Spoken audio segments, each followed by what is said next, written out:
এই মন্ত্রগুলি ছাটায় বিরোধী যারা আসবেন কি আসবেন না 3 দিন আগে থেকে প্রচার করে বেড়াচ্ছেন, সেটা কি করে সম্ভব? কারণ সোনিয়া গান্ধী আসবে, সভা করবে, এসপিজি চলে এসছে, সিকিউরিটি অফিসাররা চলে এসছে, তারপরে সীতারাম ইয়েচুরি বলছেন সোনিয়া গান্ধী আসবে না। এটা কি ব্যাপার? নেতৃত্বকে জিজ্ঞাসা করলাম, বলছে যে না, কোনো খবর নেই। সন্ধ্যাবেলা জানতে পারলাম রাত্র 8টা নাগাদ, 8:30 নাগাদ কংগ্রেস ভবনে পুষ্পবিচ্ছমনিতে যে সোনিয়া গান্ধী আসছেন না, সোনিয়া গান্ধীর শরীর খারাপ হয়েছে, তাই ত্রিপুরা রাজ্যে উনি আসবেন না। নাগাল্যান্ডে এসে গেছেন, আগের দিন নির্বাচন ছিল, উত্তর পূর্বাঞ্চলের অন্যান্য রাজ্যে এসে গেছেন, আমাদের রাজ্যে আসতে পারবেন না। কারণ কি? দিল্লিতে 9 মাস বাদে লোকসভা নির্বাচন অনুষ্ঠিত হবে। আমার সরকারে আসতে হবে সিপিআইএম কে সঙ্গে নিয়ে। মানিক সরকারকে ডিস্টার্ব করা চলবে না, কোন অবস্থাতে সিপিআইএম কে ডিস্টার্ব করা চলবে না। কারণ ত্রিপুরা রাজ্যে 2টো লোকসভার আসন সর্বভারতীয় স্তরে দিল্লির কাছে কোনো মাইনে রাখে না। কংগ্রেসের কাছে থাকা যে কথা, কমিউনিস্ট পার্টির কাছে থাকা একই কথা। কারণ সেই সময় থেকে দিল্লিতে কংগ্রেস এবং কমিউনিস্ট পার্টি সিপিআইএম কাছাকাছি চলে এসেছিল, যার প্রতিবাদ করে পরবর্তী সময়ে আমরা দলত্যাগ করেছিলাম, কংগ্রেস ত্যাগ করেছিলাম। বন্ধুরা, মানুষকে বিশ্বাস করাতে সক্ষম হয়নি একটা সময় যে দিল্লিতে দোস্তি, ত্রিপুরা রাজ্যে কুস্তি। আর কতদিন আমরা মানুষের সঙ্গে বৈমাত্রিক সুলভ আচরণ করবো, বিশ্বাসঘাতকতা করব? তারপরও মানুষ বিশ্বাস করে হাত চিহ্নটার প্রতি দুর্বলতা ছিল। যারা গুরুজনেরা রয়েছে, কংগ্রেসের সিম্বলটার প্রতি দুর্বলতা ছিল। অনেক মানুষ শহীদ হয়েছে এই রাজ্যে।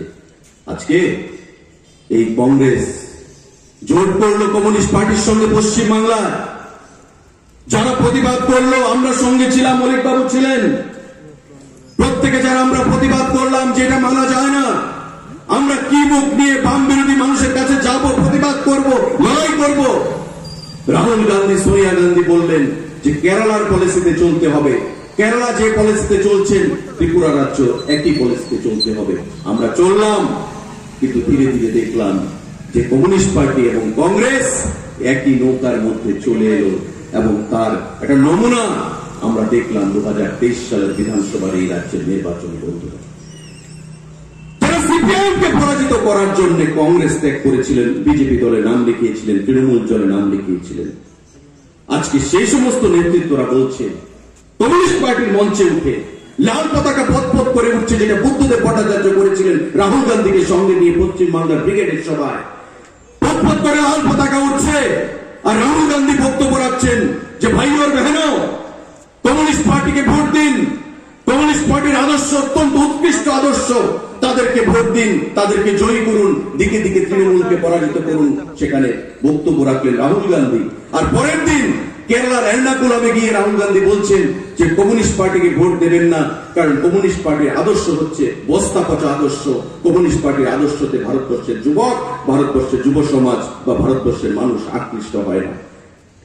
একই ব্যক্তি, একই দল, একই নেতা আগের দিন ব্রিগেডে বললেন কমিউনিস্ট পার্টিকে ভোট দিন, আদর্শ রাজনীতি নয়। পরের দিন কেরালার এর্নাকুলামে গিয়ে একই ব্যক্তি রাহুল গান্ধী বললেন যে কমিউনিস্ট পার্টির আদর্শ বস্তা পচা আদর্শ, তাদেরকে ভোট দেবেন না। সেই নেতৃত্ব থেকে আমরা কি আশা করতে পারি?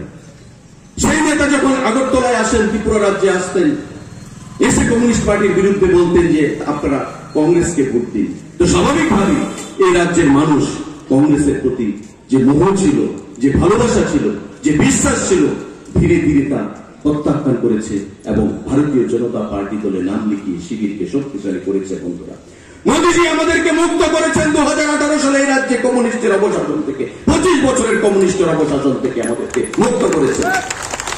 আজকে যদি 18 সালে আমাদের নির্বাচনে যদি আমরা জয়ী হতে না পারতাম, নরেন্দ্র মোদী যদি আমাদেরকে মুক্ত না করতেন, আপনারা ভাবুন এই রাজ্যে ধর্মনগর থেকে সাবরুম পর্যন্ত আরো কত হাজার মায়ের কোল খালি হতো। বন্ধুরা, আপনারা ভাবুন 2023 সালে যদি কংগ্রেস এবং কমিউনিস্ট এই রাজ্যে সরকার গঠন করতে পারত, যেভাবে তারা মানুষকে উস্কানিমূলক বক্তব্য রেখে জিতেন বাবু এবং কংগ্রেসের নেতৃত্বরা যেভাবে একই মালার তলায় চলে এসেছিলেন, একই ছাতার মধ্যে চলে এসেছিলেন।